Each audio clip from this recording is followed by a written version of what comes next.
Nous sommes avec Thierry, vous venez d'assister à ce rassemblement organisé par la LDNA qui n'est pas encore terminé d'ailleurs. Quelle est votre opinion? Qu'en pensez-vous de ce qui a été dit jusqu'à maintenant? Je pense que l'association de la LDNA, c'est une association qui fait un travail qui mérite sa place. Mais ce que je trouve, c'est le manque d'organisation et de réflexion sur les différents points qu'ils abordent.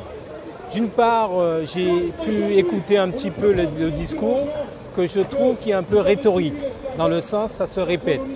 Et ça manque de structuration dans l'aspect vision, dans aussi le langage, la compréhension pour que nous puissions avancer. Ce qui est important dans ce genre de manifestation, ce que j'ai repéré aussi, c'est que les gens aiment aussi entendre les discours qui pour moi les arrangent.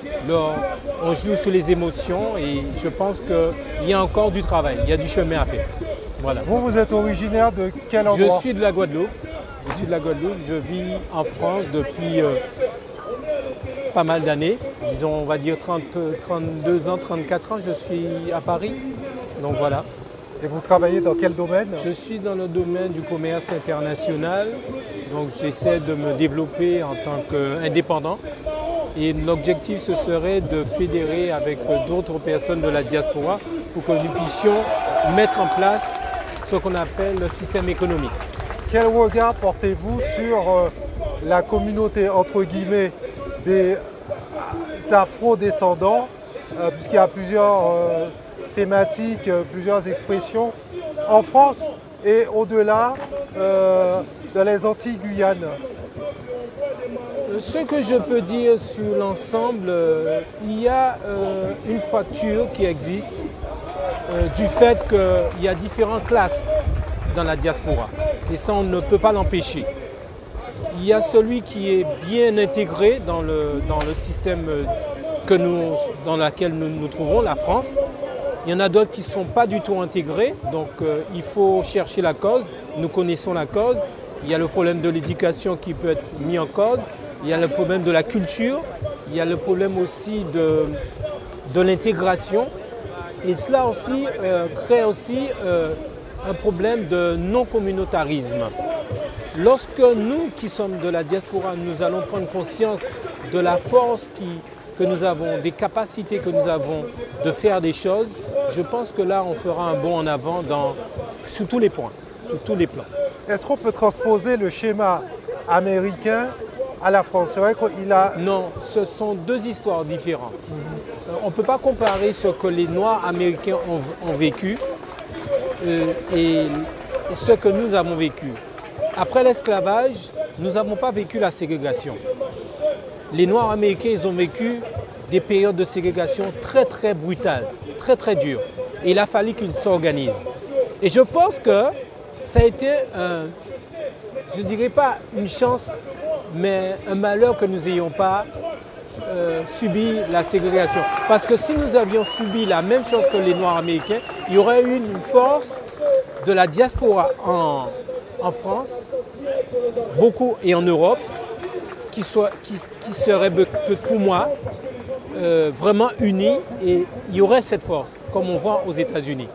Parce que les Noirs américains, ils ont su créer une économie, ils ont su créer des entreprises, ils ont su créer une puissance que nous n'avons pas dans la diaspora dite de l'Europe, des Antilles, de la Caraïbe.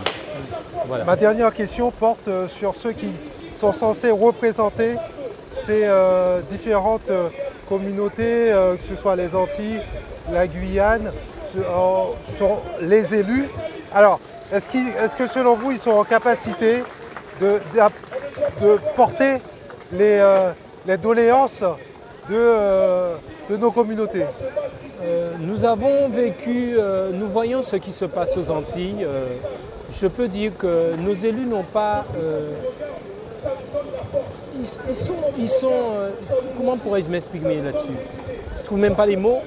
Je dirais qu'ils n'ont pas la carrure, si je peux m'exprimer ainsi, pour faire face à la politique que mène la France vis-à-vis des Antilles. lorsque vous êtes plus dans une démarche de position sociale, de poste et de trouver une notoriété, ça ne peut pas donner une orientation positive aux Antilles. Ce que nous voyons là, nous n'avons pas de leader qui soit prêt à se sacrifier et à mener bien des vraies politiques de développement pour la diaspora. Ça, je regrette fortement. Pourtant, ce sont des hommes qui ont un niveau intellectuel, qui ont fait des études, mais ça ne suffit pas. Il faut de l'intelligence pour pouvoir aller de l'avant et pouvoir fédérer avec d'autres personnes. Et le problème du noir reste aussi lié à tout ce que nous avons subi en termes d'esclavage. Donc il y a toujours la tutelle, la France qui est tutelle, nous sommes sous tutelle. Donc c'est la même chose dans les hiérarchisations. Nous trouvons les hommes politiques, ils sont aussi sous la tutelle de leurs sous-ordonnés. Merci. Voilà.